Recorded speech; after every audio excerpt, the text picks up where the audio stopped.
While the witness is eating, may I now be allowed to proceed to make a manifestation initially?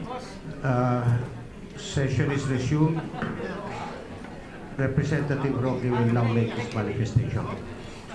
Mr. Chair, my manifestation is actually addressed to our colleagues in the Senate. I think we have documented very well today an instance where a sitting senator is not only guilty of a contumacious act when she herself prevented the appearance of a key witness in an investigation being held in aid of legislation. This is also tantamount to,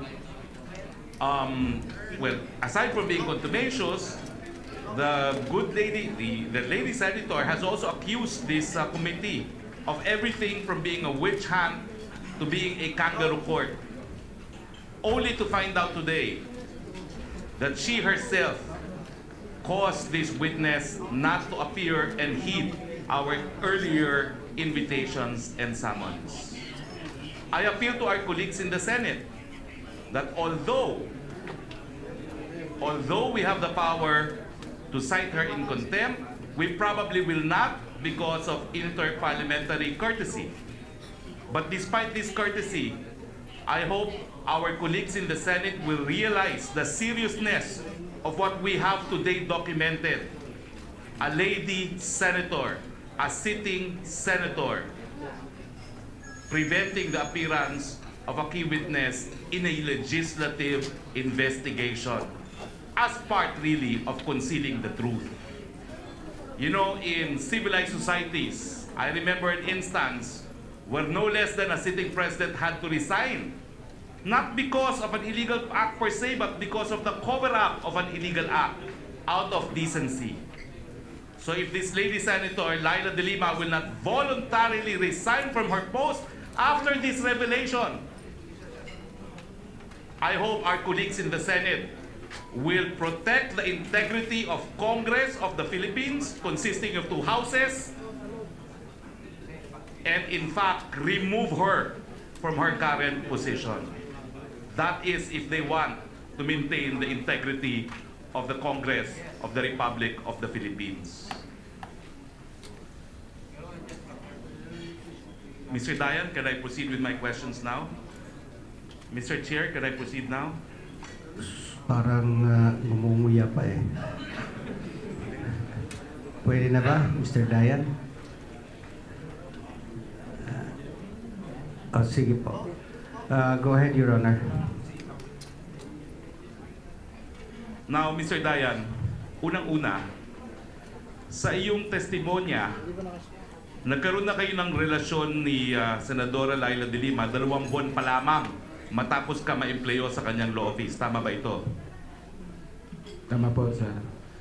Now, nung unang-unang inamin ni Senadora De Lima ang inyong relasyon sa isang interview kay Maring Winnie ng Channel 7, ang sabi niya, kaya kayo nagkaroon ng relasyon, kayo daw ay naging saksakan ng malapit. Very close ang ginamit niyang salita. So sa 2 buwan na hindi kanya nakilala from ADAM, yung 2 buwan na yun, totoo ba na naging very close kayo doon sa period ng 2 buwan? Opo, Your Honor. Sinabi rin niya na kayo'y nagkaroon ng relasyon dahil sa kanyang frailties of a woman. Naintindihan mo ba yung frailties of a woman? Yung pagiging maselan bilang isang babae. So ang tanong ko sa iyo, pinagsamantalahan mo ba itong si Laila De Lima nung kayo'y nagkaroon ng relasyon? Hindi po, sir. Hindi. Siya ba'y mukhang maselan nung mga panahon na yon nung kayo'y nagkaroon ng relasyon? Hindi naman po, sir. Hindi naman. Your Honor, frailties daw is kahinaan. Kahinaan. Sa tingin mo ba, pinagsamantalahan mo ang kahinaan ni Laila De Lima bilang isang babae nung kayo'y nagkaroon ng relasyon? Hindi po, sir. Nung sinabi mong hindi mo pinagsamantalahan ang kanyang kahinaan bilang isang babae, ano ibig sabihin mo? Basta umibig ako sa kanya, sir. Inibig din niya ako. Now, mapunta po tayo sa inyong sinumpang salaysay. Ang sabi niyo po, 4 na beses kayo nagkita ni Kerwin at kung siya nagbigay siya ng pera sa iyo. Tama ba ito? 5 po. 5, okay. Yung una, beses, buwan ng Agosto. Yung pangalawa, October. Yung tatlo, November. Pero dun sa una, ang sabi mo hindi mo kilala kung sino si Kerwin. Doon sa una po, hindi ko po talaga siya kilala. Eh, paano mo alam kung sino yung dapat mong i-meet nung unang pagkakataon? Sabi po ni ma'am, punta ka doon, may kamit ka sa MOA. Pero, paano mo alam kung sino mo ika-meet mo sa MOA? Milyon-milyong taong nasa MOA. May directive na pagbimitan namin kung saan ko ipapark yung sasakyan, sir. At saan mo ipapark yung sasakyan ng unang pagkakataon na yon? Opo, sir. Saan nga? Saan mo Doon ipapark? sa 5th floor. 5th floor. O pagkatapos ka nag-park sa 5th floor, ano nangyari? May dumating na sasakyan na kulay puti na van. Ano? Paano mo alam na si Kerwin yung laman ng puting van na yon? Nag-ano siya, sir, nag-identify niya kami. Paano kayo nag-identify nung dumating yung puting van na yon? Yan po yung identification ko sa kanya, yung puting van na yon. So bago ka pumunta doon, ang sabi, makipag-meet ka sa 5th floor at may darating na puting van. Opo, sir. Okay. So, bakit mo na naman alam na yun yung puting van na i-meet mo sa dami ng puting van? Kasi yun lang po lumapit sa akin, sir, eh. Pagkatapos, may inabot kang bag. Opo, nagbukas siya ng yung sliding door niya sa gilid. Tapos, ito na yung para kay ma'am. Okay. Naintindihan ko na siya na po yung ano, na imimit ko na. Yung inabot sa'yo, makikita mo ba kung anong laman ng bag na yon? Hindi ko na po sinilip, sir, pero sinalat ko lang. Okay. Napakahilig mo naman magsalat. Oo, pero teka muna. Hindi mo nakita kung anong laman nun. Hindi po, kasi naka-stapler yun, nakatupi siyang ganon, tapos naka-stapler, sir. Pero may duda ka ba kung anong laman nun? Opo, sir. Ano ang duda mo? Duda ko pera po. Ay, paano mo naman pinagdudahan na pera yon? Sinalat ko nga po. Ang pera, sir, pag ano, ano mo naman kung pera yun, o pabango, or something na ano. So nung duda mo pera, inisip mo ba na wow, tumatanggap ng pera si ma'am? Hindi naman po, baka sabi, inisip ko sa kanya, may mga tumutulong na sa kanya. Pero alam mo na nung unang pagkakataon na yon na may mga nagbibigay siguro ng pera kay ma'am at tinatanggap niya itong mga perang ito. Malamang ganun po. No, yung pagkalawang pagkakataon mo lang nakilala si Kerwin. Yung second time na lang po kami nagkakilala na nung second time na magbigay siya, talagang nagkatanungan na kami ng pangalan. Okay. Bakit ba nung unang beses hindi mo tinanong ang pangalan niya? Nakalimutan ko na po, sir, kasi talagang pagbigay niya, umalis na rin siya agad. Umalis na rin po agad. Bakit naman itong pangalawang beses nagtanong ka ng pangalan niya? Naghihinala na po siya sa akin. Kung ako daw yung talagang driver security ni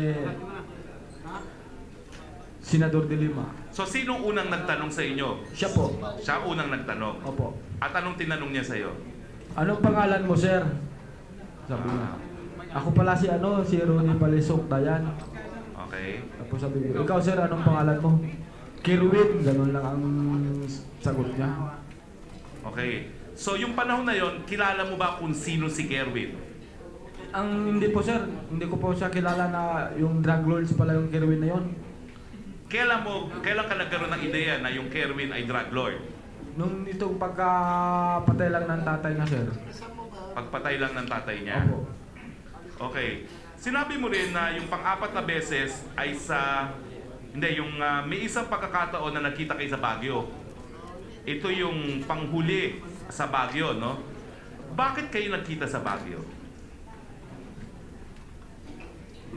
Nung nagpunta kami sa Baguio, yun yung ang gusto niya dito lang sa parting Maynila. Sabi ko, mainit tayo sa Manila, baka maraming mata, kaya doon tayo sa Baguio. Isi-sit up ko yun kay ma'am, sasabihin ko kung gustuhin niya. So, ibig sabihin, yung pagkikita niyo sa Baguio, talagang intention mo na makita siya ni Kerwin? Opo, sir. Ay, bakit ka nagkaroon ng intensyon na makita ni Kerwin Si sila ilan Kerwin po kasi ang nagsabay gusto na makilala si ma'am. Paano niya sinabi sa iyo na gusto niya makilala si ma'am? Hindi ko bang makita si ma'am ng personal? Paano niya sinabi ito? Sinabi niya sa akin nung nagbigay ng pangatlong bigay kami. Okay. So nung sinabi niya gusto niya makita si ma'am na personal, sinabi mo ba ito kay ma'am mo, kay Secretary Laila de Lima? Opo. Paano mo sinabi? Ma'am, gustong makamit ka ni yung nagbibigay ng pinagpakuha mo sa akin. Hindi ba nagtaka si Ma'am Laila mo kung bakit gusto siya makita nitong si Kerwin? Hindi naman po, basta walang problema, sabi niya. O tapos ano pang sinabi niya? Saan nga dapat kayo magkita? Sabi ko, ang suggestion ko, ma'am, Baguio tayo para medyo may kalayuan. Mas maganda ron, makapamasyal din na rin tayo, sabi nga nun. So, may naisip ka pang dahilan kung bakit gusto ni Kerwin makita si Ma'am? Wala rin po sir na maisip na dahilan, basta ang alam ko, yung ang nababasa kong dahilan, para ma-meet niya siguro si ma'am kung sino yung Laila de Lima na pinagbibigyan niya ng pera. Now, ano naman ang garantiya na dito sa 5 pagkakataon na ito na ikaw binigyan ng pera ni Kerwin para kay Laila de Lima, hindi mo binawasan itong mga perang ito? Hindi po sir. Ano nga? Bakit namin ikaw paniniwalaan na hindi mo binawasan ito? Kasi po hindi ko tinitignan na hindi ko alam kung pera alam nun. Ang pagkakalam ko lang yung pagsasalat ko sa kanyang na pera. Okay, paano mo naman kami mapapaniwala na alam ni Laila de Lima na galing talaga kay Kerwin itong mga salaping ito? Kasi siya pa nag-uutos sa akin eh. Siya mismo ang nag-uutos sa iyo? Yes sir. Okay. Now, nung una, ang sinabi mo, ang utos pumunta ng SM sa 5th floor, white van. Yung mga susunod na pagkakataon, paano ka inutusan ni Secretary de Lima na kunin itong mga salaping to? Yung pangalawa po sir, punta ka ulit doon, magkikita kayo ulit. Okay. Nang kausap mo nung Samoa. Okay. Yung pangalawa na... Isa naman kayo magkikita nung pangalawa. Anong sabi niya?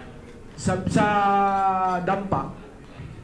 Okay. Sinabi niya, paano mo naman, anong sinabi niya? May sasakyan bang sinabi na makikita mo o yung taong unang nakita mo lang hanapin mo? Yung taong na unang nakamit mo, yung may nag-abot sa'yo, yun ang makakamit mo ulit ngayon. Okay. Ay yung pangatlong beses? Ay magkakilala na kami ni Kerwin, sir.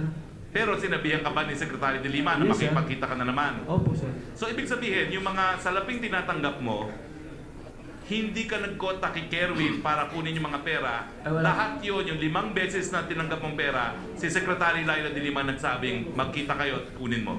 Opo. Okay. Now, ang sabi mo rin, hindi mo kakilala among others itong si Engelberto Durano. Hindi po. Hindi. Pero ang sabi ni Durano, parang siya daw nagpakilala sa iyo at dito sa Jaguar na may relasyon din dito kay Kerwin. Totoo ba yan? Hindi ko po na-personal pang kilala ang mga tao yan, sir. Bakit naman sasabihin nila yan na sila nga ang nagpakilala pa sa iyo dyan kay Jaguar? Wala po akong idea. Wala ka naisip na dahilan kung bakit nila sasabihin yan? Opo. Wala akong naisip na dahilan sa... Now, hindi na ako magtatagal, no? Pero alam mo kasi, Kerwin, hanggang ngayon, dami pa rin naniniwala kay Laila de Lima na siya'y inaapilang ng Kamara at ni Presidente Digong. Pero ikaw sinasabi mo, 5 beses ka kumuha ng pera kay Kerwin at ibinigay kay Laila de Lima. Tama? Tama po. Pero yung kanyang asta, yung kanyang pag-deny, parang malinis ang kanyang konsyensya. Anong pwede mong sabihin doon sa mga taong naniniwala pa siya? Kanina nakita ko dito si running priest, si Father Robert. Isa siya sa mga naniniwala pa kay Laila de Lima na inaapi lang siya. At napakadaming mga naniniwala na nang-aapi lang ang presidente at ang kongreso sa investigasyong ito kay Laila de Lima. Meron pa nga member ng media, inaakusa kami na linalabag namin ang karapatan ng mga kababaihan dahil sa investigasyon nito. Ano mong masasabi mo sa kanila? Ako sir, ang sinasabi ko, totoo lang. Ayaw ko doon sa mga naniniwala sa kanya. Okay, maraming salamat, Mr. Chair. I have no further questions.